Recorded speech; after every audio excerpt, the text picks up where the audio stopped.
Je m'appelle Marcos. Et si vous avez aussi plus de 50 ans, et que vous avez passé les dernières décennies de votre vie à construire quelque chose, un bien immobilier, une maison de campagne dans le Luberon, des placements financiers, une réserve qui vous a coûté des efforts et de la discipline, j'ai besoin que vous arrêtiez ce que vous faites en ce moment et que vous m'écoutiez attentivement.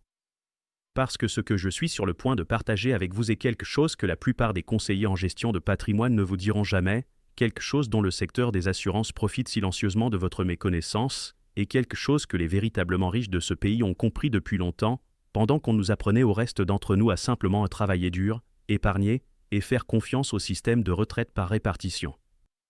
Voici la vérité inconfortable, les personnes les plus fortunées ne possèdent presque rien dans leur nom propre. Rien. Et ce n'est pas un accident. C'est une stratégie. Une stratégie délibérée, juridiquement solide et remarquablement élégante que la plupart des personnes de plus de 50 ans n'ont jamais entendue ou ont entendu trop tard. Et aujourd'hui, je vais vous guider exactement à travers son fonctionnement, pourquoi elle importe plus maintenant qu'à n'importe quel autre moment de votre vie, et ce que vous pouvez faire à partir d'aujourd'hui, quelle que soit la taille de votre patrimoine, pour protéger le travail d'une vie entière que vous avez mis des décennies à construire. Permettez-moi de commencer par une histoire. Parce que parfois, la meilleure façon de comprendre quelque chose en profondeur est de voir comment cela tourne mal pour quelqu'un d'autre. Il y avait un homme que je connaissais, un individu honnête, travailleur, le type de personne qui avait tout fait correctement selon les normes conventionnelles. Il avait un bien immobilier dont il était fier. Il avait quelques économies et des comptes de placement. Il avait un appartement locatif qui lui générait des revenus. Il avait une voiture. Il avait une vie qui, vue de l'extérieur, semblait être la récompense de décennies de discipline et de sacrifice. Et puis, un après-midi quelconque, il a grillé un feu rouge. Ce n'était pas malveillant. Ce n'était pas une imprudence délibérée. C'était le genre d'erreur que n'importe lequel d'entre nous pourrait commettre un mardi ordinaire.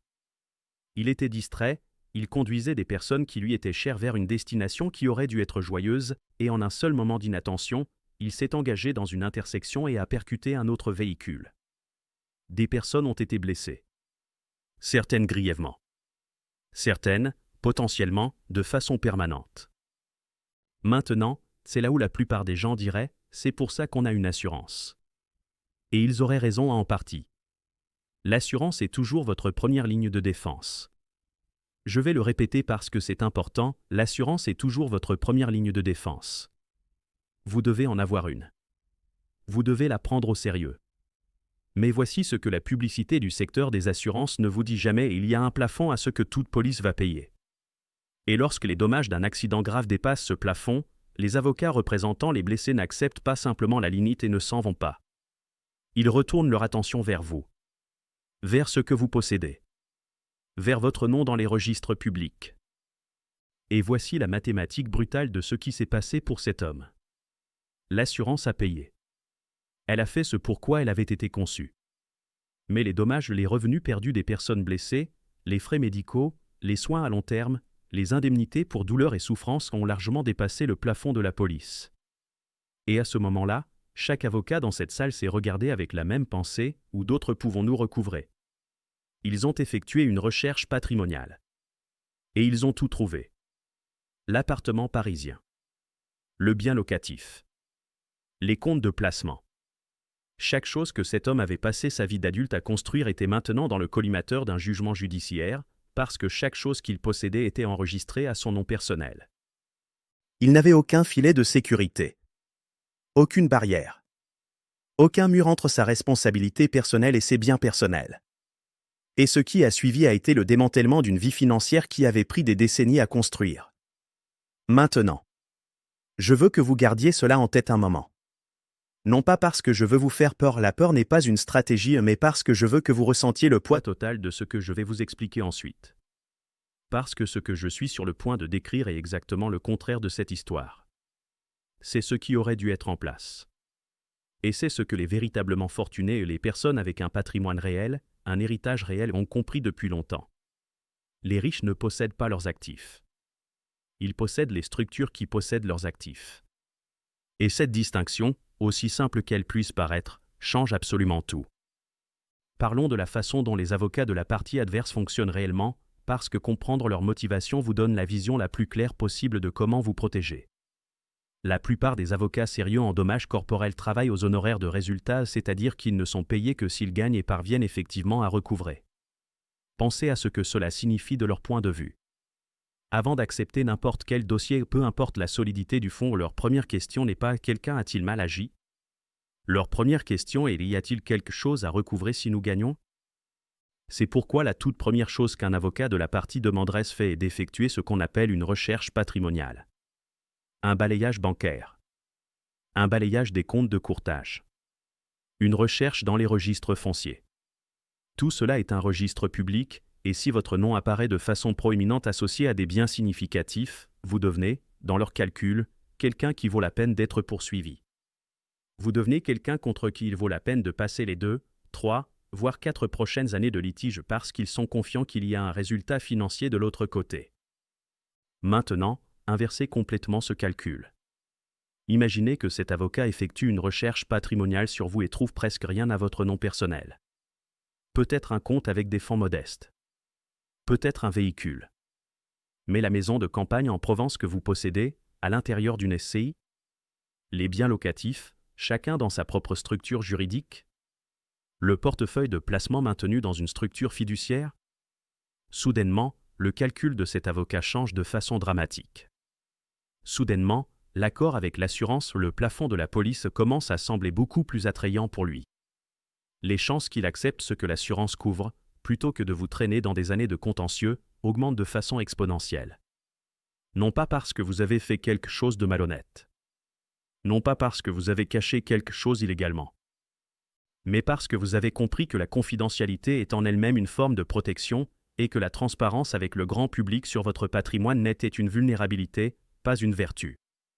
C'est l'un des aspects les plus silencieusement puissants d'une structuration patrimoniale adéquate que les personnes de plus de 50 ans discutent rarement. Il ne s'agit pas seulement de protection en cas de jugement. Il s'agit d'empêcher le contentieux de prendre de l'élan dès le départ. Entrons maintenant dans les détails pratiques. Parce que ce n'est pas de la philosophie, c'est une structure actionnable, et vous méritez de la comprendre clairement. La base de tout ce que je décris est la personne morale, que ce soit une société civile immobilière, une SCI, une holding, un trust, une entité distincte de vous en tant qu'individu. Si vous possédez des biens immobiliers locatifs, des investissements en immobilier ou des actifs significatifs de quelque nature que ce soit, et que ces actifs sont à votre nom personnel en ce moment, c'est la correction structurelle la plus importante que vous puissiez apporter. Créer une personne morale n'est pas complexe. Ce n'est pas prohibitivement coûteux. Et les frais annuels de maintien sont modestes. Ce qu'elle crée est une entité juridique distincte de vous en tant qu'individu, un mur distinct entre votre responsabilité personnelle et les actifs détenus au sein de cette structure. Voici comment fonctionne la protection en pratique. Si vous possédez un bien locatif et qu'un locataire se blesse dans ce bien ou une chute, une défaillance d'entretien, quoi que ce soit et qu'il dépose une plainte, la responsabilité de cette plainte est contenue au sein de la personne morale. Ce qui est à l'intérieur de la société est la valeur nette de ce bien, peut-être un compte bancaire qui lui est associé, peut être exposé au jugement. Mais ce qui est à l'extérieur de cette personne morale, votre résidence personnelle, vos autres comptes de placement, vos autres biens détenus dans des entités séparées est protégé. La capacité du demandeur à recouvrer est limitée à ce qui se trouve à l'intérieur de cette structure spécifique. Mais voici la partie que presque tout le monde rate complètement. Nous avons tendance à penser à la protection des actifs dans un seul sens, nous protéger de quelque chose qui tourne mal avec un bien que nous possédons. Un incendie. Une blessure sur les lieux. Un différend avec un entrepreneur. Et oui, la structure de personne morale gère cela élégamment. Mais la protection fonctionne également dans l'autre sens. Pensez-y de cette façon. Vous n'êtes pas seulement un propriétaire immobilier. Vous êtes un être humain qui conduit une voiture, signe des contrats, opère dans le monde tous les jours. Et chacune de ces activités produit ce que j'appelle une responsabilité ambiante. La possibilité d'être poursuivi personnellement n'est pas quelque chose qui n'arrive que si vous possédez des biens immobiliers. C'est quelque chose qui vous suit partout. Un accident de voiture. Un désaccord commercial. Un différend avec un voisin ou un entrepreneur qui s'emballe au-delà du raisonnable. N'importe laquelle de ces situations peut produire une poursuite, et toute poursuite peut produire un jugement, et tout jugement regardera directement tout ce que vous possédez personnellement. C'est pourquoi l'approche véritablement sophistiquée n'est pas seulement de mettre vos biens dans des personnes morales.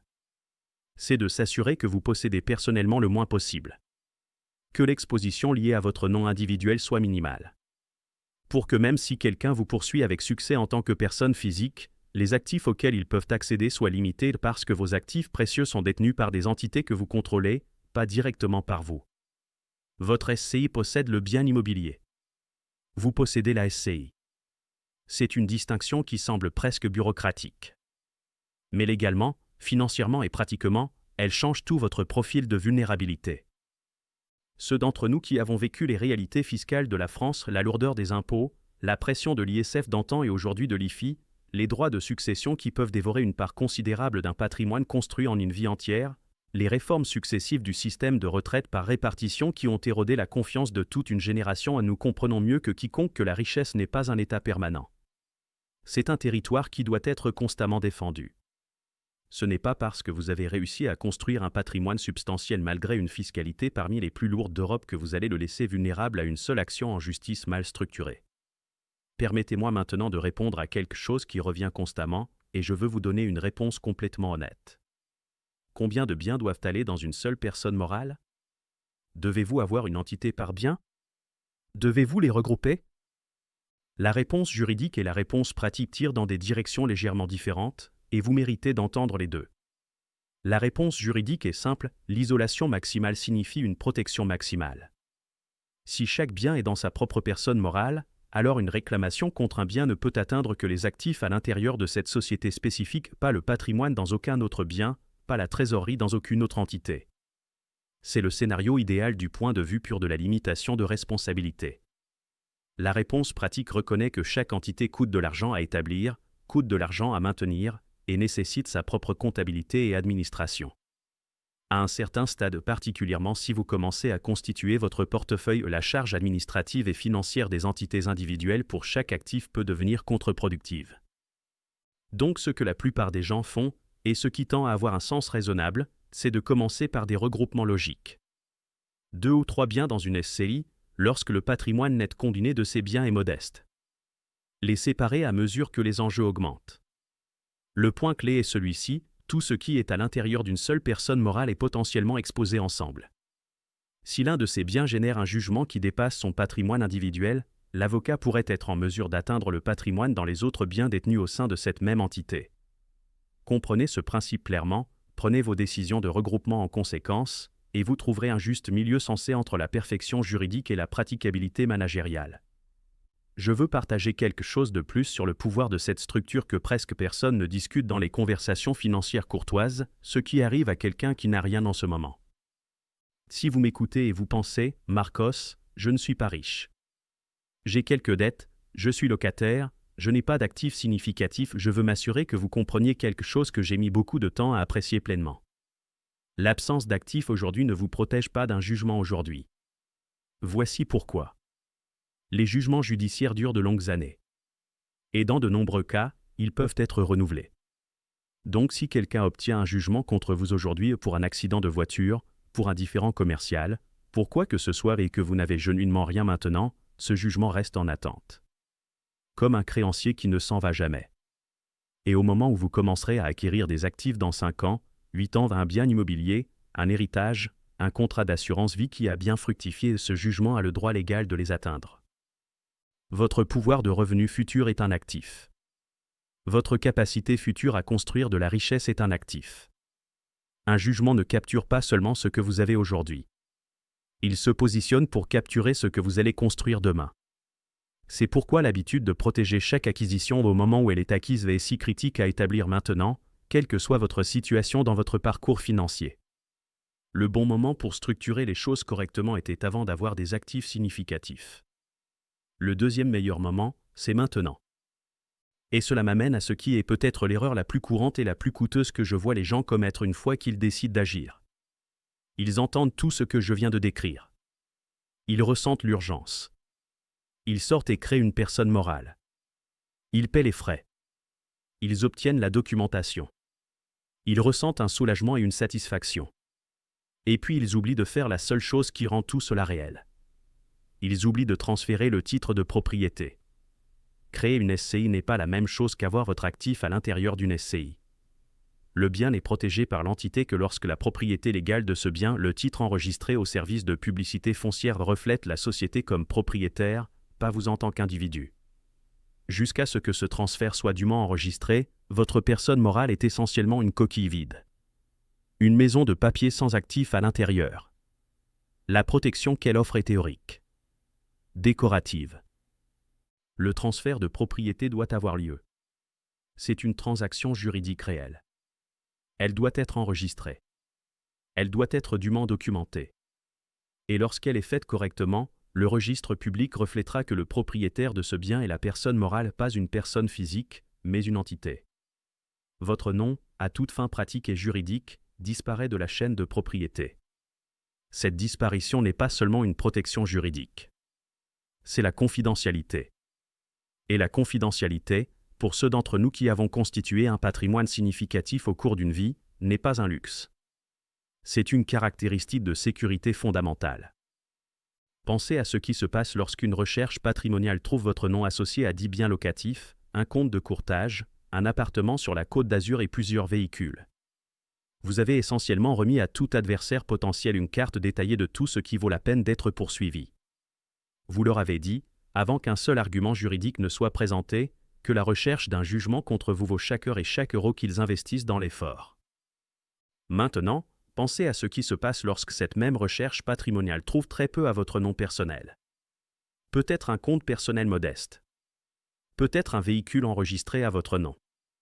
Et puis une série d'entités holdings, SCI, structures fiduciaires qui sont techniquement des affaires de registre public mais qui nécessitent un effort significativement plus important pour tracer, évaluer et pénétrer. Vous n'avez rien caché d'illégal. Vous n'avez pas commis de fraude. Vous avez simplement organisé vos affaires d'une manière qui est légalement disponible pour chaque personne qui m'écoute maintenant et que les véritablement fortunés utilisent depuis des décennies. L'avocat assis de l'autre côté de cette recherche patrimoniale a toujours la même pensée, est-ce que cela vaut 3 ans de ma vie ? Et lorsque la réponse qui revient est incertaine, lorsque la carte de votre patrimoine est obscurcie par des couches de structure adéquates, ils négocient. Ils reviennent au plafond de l'assurance. Ils prennent ce qui est sur la table et passent à autre chose. Vous voulez être la personne dont la carte est difficile à lire. Maintenant, je veux aborder un autre aspect, parce qu'il revient fréquemment et la réponse est parfois contre-intuitive. Les gens posent des questions sur les véhicules. Plus précisément, si conserver une voiture à l'intérieur d'une personne morale offre le même type de protection personnelle que conserver un bien immobilier à l'intérieur d'une SCI. Et la réponse honnête est que, pour des raisons de responsabilité pour les conséquences de la conduite de ce véhicule en grande partie non. Voici pourquoi. Lorsqu'il y a un accident impliquant un véhicule, 2 parties portent une responsabilité potentielle, le propriétaire du véhicule et le conducteur. Si vous conduisez une voiture, quelle que soit l'entité qui en détient le titre, vous êtes personnellement responsable des conséquences de votre conduite de ce véhicule. La détention de la voiture par la société ne vous protège pas, le conducteur, de la responsabilité personnelle. Vous étiez au volant. Cette responsabilité suit l'être humain. Là où conserver un véhicule à l'intérieur d'une entité a du sens, c'est du côté de l'actif, plus précisément, si vous possédez un véhicule de valeur et que vous êtes préoccupé par le fait qu'il pourrait être atteint dans une poursuite personnelle découlant de quelque chose de complètement non lié. Dans ce scénario précis, avoir l'entité comme titulaire du véhicule peut protéger le véhicule en tant qu'actif.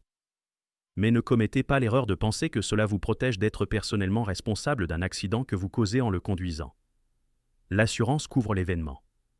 Les entités protègent les actifs. Ce sont 2 outils différents résolvant 2 problèmes différents, et vous avez besoin des 2. Permettez-moi de vous dire quelque chose sur la façon dont cela s'intègre dans un cadre général de préservation patrimoniale, parce que ce que j'ai décrit aujourd'hui n'est vraiment que la base. La structure de personne morale, le mur de base entre votre nom personnel et vos actifs est la première couche d'une architecture plus complète. Au-dessus d'elle existent des couches supplémentaires, comment de multiples entités se rapportent les unes aux autres, comment une structure holding fournit un autre niveau de séparation, comment les structures fiduciaires servent des objectifs que les personnes morales simples ne peuvent pas servir, comment la planification successorale s'entrelace avec la protection des actifs de sorte que la même structure qui vous protège des créanciers aujourd'hui garantit également que votre patrimoine passe aux personnes que vous souhaitez avantager avec une friction minimale et une efficacité maximale demain. Parce que c'est de cela qu'il s'agit en définitive pour ceux d'entre nous dans la cinquantaine et la soixantaine. Il ne s'agit pas seulement de protéger ce que nous avons construit des accidents et des disputes aléatoires de la vie. Il s'agit de l'héritage de cette construction.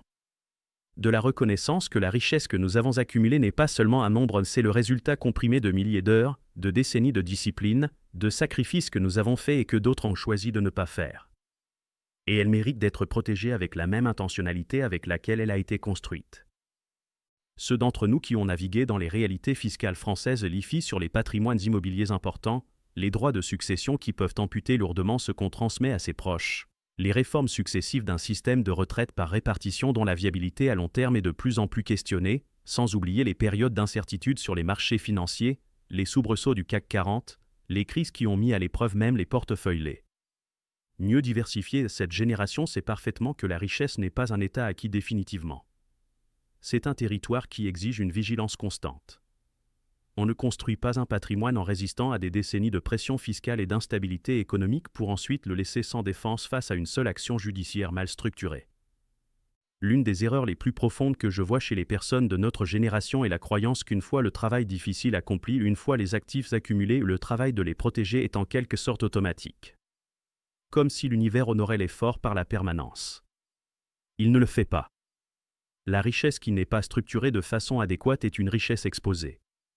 Et la richesse exposée, dans un monde de contentieux, de créanciers avec des jugements et de prétentions à long terme, est une richesse vulnérable de façon qui peuvent défaire des décennies de travail en un seul événement.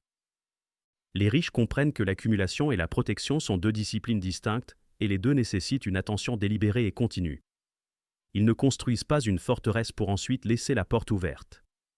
Ils structurent tout, le révisent régulièrement, et s'assurent que chaque nouvelle acquisition entre dans la structure immédiatement un pas après coup, pas après qu'elle ait déjà été à leur nom personnel pendant des années, mais dès le moment de l'acquisition. Ce dernier point mérite qu'on s'y arrête. L'instinct que la plupart des gens ont, et j'ai vu ce schéma plus de fois que je ne peux le compter, est de structurer leurs affaires après que quelque chose les motive à agir. Après avoir entendu une histoire comme celle que j'ai partagée au début. Après avoir failli avoir un accident. Après avoir lu quelque chose qui les rend brièvement anxieux. Et puis l'anxiété disparaît, l'urgence passe, et la restructuration est repoussée au bas d'une longue liste de choses à faire éventuellement. Éventuellement est un luxe que vous ne pouvez pas vous permettre à ce stade de la vie. Parce que l'infrastructure juridique que vous construisez maintenant n'est pas seulement pour le prochain accident ou le prochain différend. C'est pour les 20 ou 30 prochaines années de tout ce que la vie a encore en réserve. Et la vie, comme nous le savons tous les deux à ce stade, est beaucoup moins prévisible qu'aucun d'entre nous ne le préférerait. Donc voici ce que je veux vous laisser.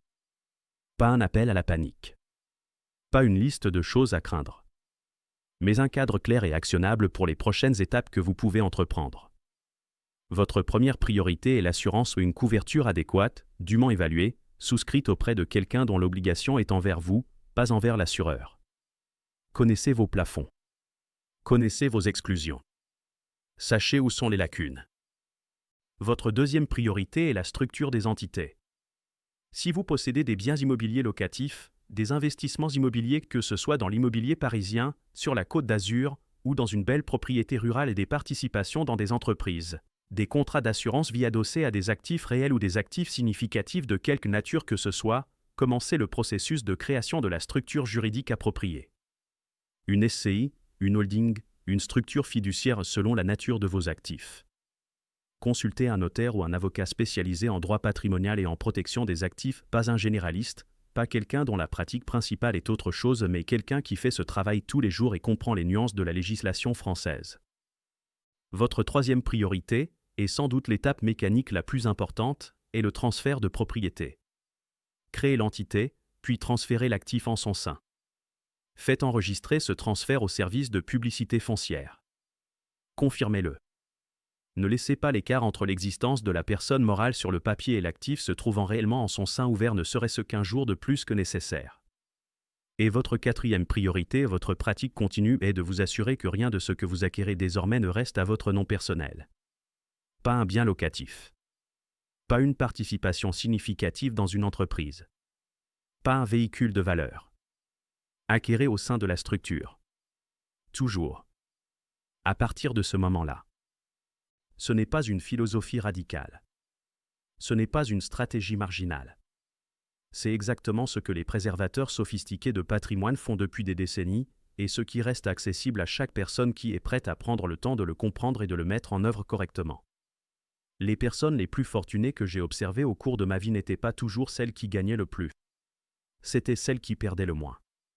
C'étaient celles qui comprenaient qu'un seul événement non protégé, un accident, une poursuite judiciaire, un jugement sans bouclier peut effacer en quelques mois ce qui a mis des décennies à se construire.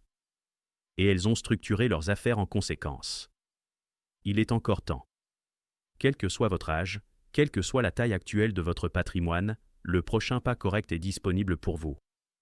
La seule erreur qui ne peut pas être corrigée est celle qu'on n'adresse jamais.